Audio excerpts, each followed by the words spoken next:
François, imagine tu es chez toi, tu vas dans ta cuisine pour aller te chercher un petit cacolac au frigo. T'aimes bien Donc le je suis dans les années 80, très bien. Exactement. Ça va être une vidéo très chaotique. Laissez-moi vous raconter quelques trucs que j'ai remarqués dans le film. Des trucs que probablement beaucoup d'entre vous ont déjà vus. Notamment Yao. Je te connais Yao. Cette vidéo va pas être là en mode Waouh Nigami, tu as trouvé ça, je ne l'avais pas remarqué, blablabla. Des trucs que, si ça se trouve, sont marqués dans le livre, que je n'ai pas fini. Pour l'instant, je viens de finir la saison 2. Donc oui, si ça se trouve, cette vidéo ne va littéralement rien nous apporter, mis à part le fait de me voir moi complètement fan du Visiteur du Futur, et franchement, est-ce que ça surprend quelqu'un? Et aussi fan de Cacolac. J'adore le Cacolac. Donc bref, rien de surprenant. Mais c'est pas parce que vous savez déjà où sont les chocolats de Pâques que vous avez pas envie de faire la chasse aux œufs.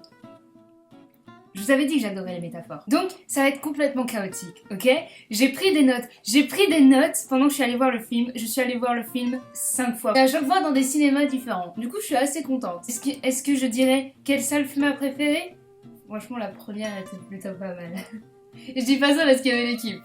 Mais la première, elle...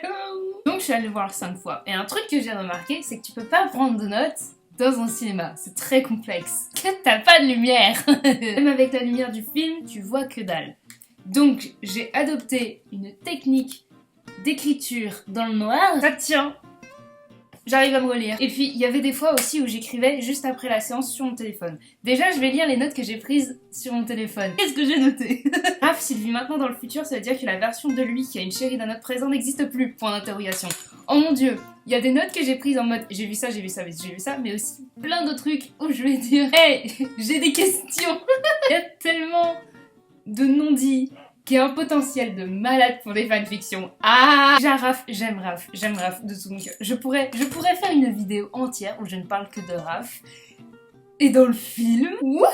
Le gars a abandonné son présent pour vivre avec le visiteur. C'est à la fois extrêmement déprimant et en même temps, ça donne des informations sur ce personnage. Le gars, il a décidé de suivre le visiteur jusqu'au bout du monde, jusqu'à la fin du monde. J'aime Raph énormément, ok? Mais du coup, ça me fait poser des questions. Quid de la famille de Raph? Est-ce que Raph s'entend mal avec sa famille ou est-ce que juste il en a plus? Tim et Léo, alors à mon avis Tim et Léo ils ont leur propre monde, déjà ils ont créé leur propre affaire. Ensuite, à mon avis ils vont finir ensemble donc du coup les amitiés autres ça passe un petit peu à côté tu vois. Raph c'est mon chouchou parce que c'est techniquement le genre de personnage tellement badass alors qu'on n'a pas l'impression qu'ils sont badass. Je vais rajouter un autre truc par rapport à Raph mais ça vraiment à la toute fin parce que même si je n'ai pas du tout construit cette vidéo, j'ai une conclusion. Mais Raph il est tellement badass alors qu'il en a pas l'air. Je sais pas comment dire ça mais c'est les personnages que je préfère. T'es là en mode ouais c'est juste le comic relief et après il te fait ce truc avec la patte. Mais pardon mais excusez-moi mais what the fuck. J'adore Raph. Et du coup, il y a sous-entendu qu'il y aurait une romance entre Raph et Alice. Je suis pas trop à fond dedans. Je sais pas si ça pourrait marcher entre... En fait, j'ai peur que l'histoire entre Raph et Alice, c'est juste que, on est deux personnes qui viennent du même présent, qui se retrouvent dans un autre monde. Peut-être que ça peut matcher, tu vois, genre, ils sont ensemble, mais parce que, voilà, c'est tout ce qu'il leur reste. Et je trouve ça un peu nul. Déjà, je trouvais que la relation entre Raph et Stella, elle était pas super saine, etc. J'ai pas super envie que Raph finisse avec une fille juste pour qu'il finisse avec une fille. Et je pense que Raph est bi, mais il l'accepte pas, et c'est justement peut-être pour ça qu'il se force un petit peu à sortir avec la première fille venue, limite la fille d'à côté, la voisine. Je veux un Raph bi, c'est tout ce que j'ai à dire. Bref, j'ai découvert qu'il y avait des gens qui shippaient Raph avec le visiteur.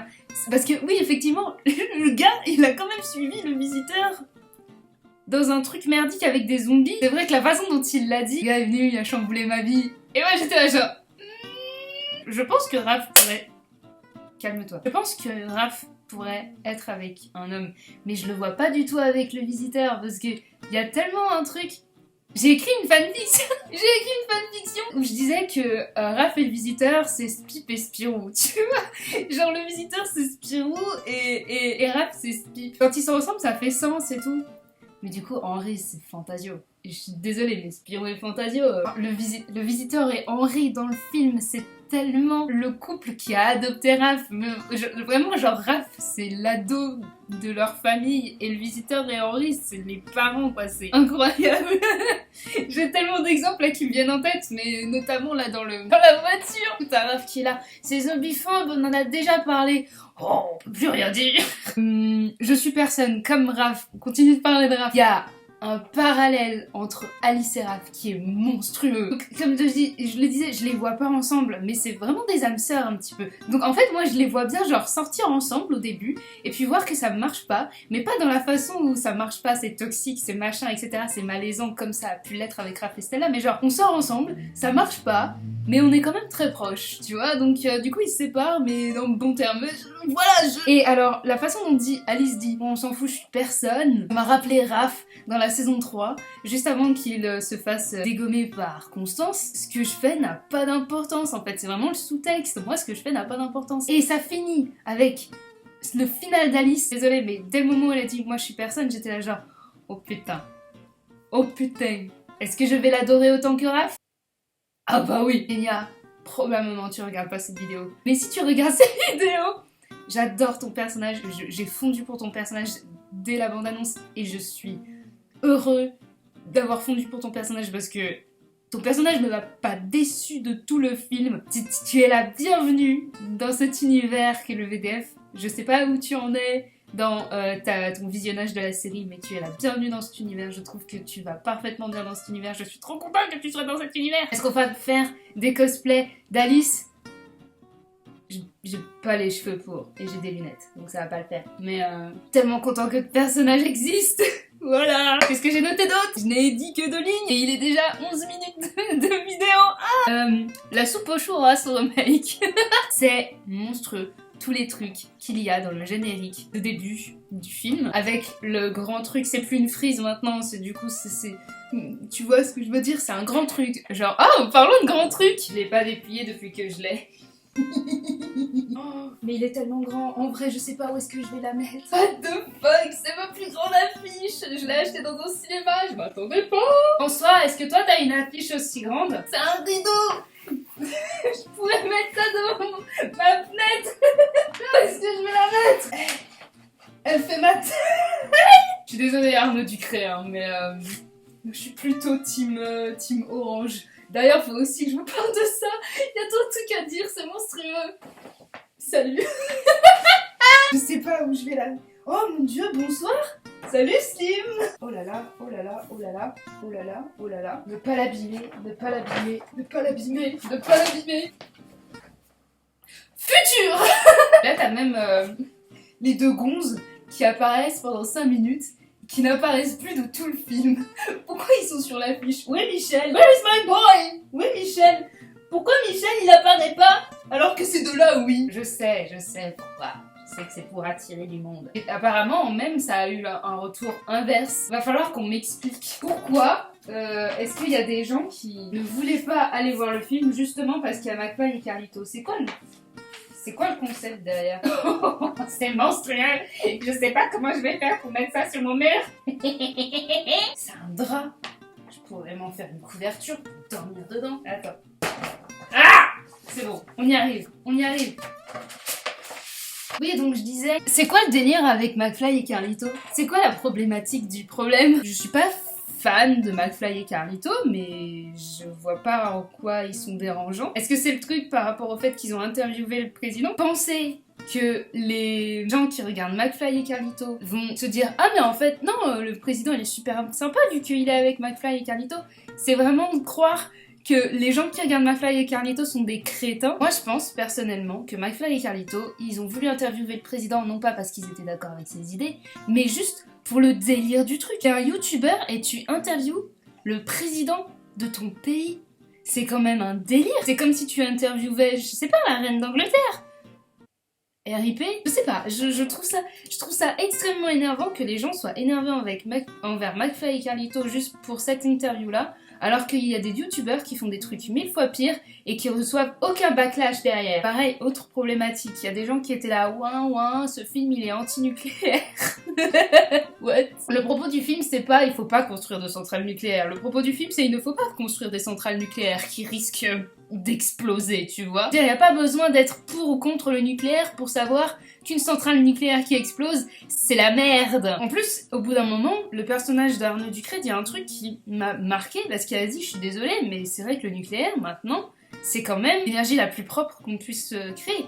Et c'est vrai que c'est l'énergie la plus propre. Le problème, c'est les déchets. Mais quand on y réfléchit, même des trucs qu'on pense être méga propres, si on réfléchit pas aux conséquences plus tard, ça fonctionne. Moi, par exemple, il y a un moment, j'étais ultra pour les voitures électriques. Parce que je me suis dit, les voitures électriques, c'est l'avenir. Sauf qu'en fait, non, au contraire, c'est même juste le présent. C'est pas l'avenir, les voitures électriques. À construire, maintenant, ça prend énormément d'énergie.